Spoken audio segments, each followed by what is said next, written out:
Juxa iyo Tuugi maalin maalmaha ka mid ah Juxa waxa uu ahaa mid fadhiya gurigiisa isagoo kaligay ah kadib markii xaaskiisii ka tagtay waxaana aaday tuulo u dhow oo walaasheed ay degneyd si ay u soo booqato waxaana uu sheegtay in hal habeen la soo joogi doonto kadibna ay soo laaban doonto.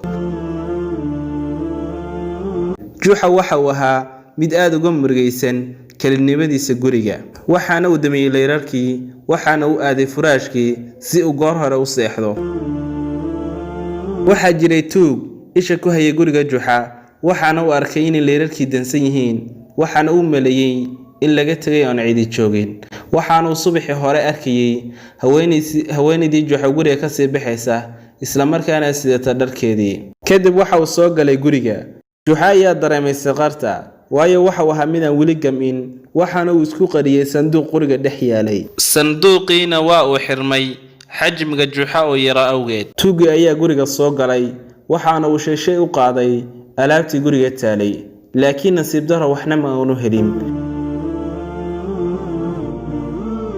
Waxa uu arkay sanduuq guriga geeskiisa yaala waana uu aaday waxaana uu maleeyay inuu dahab ku jiro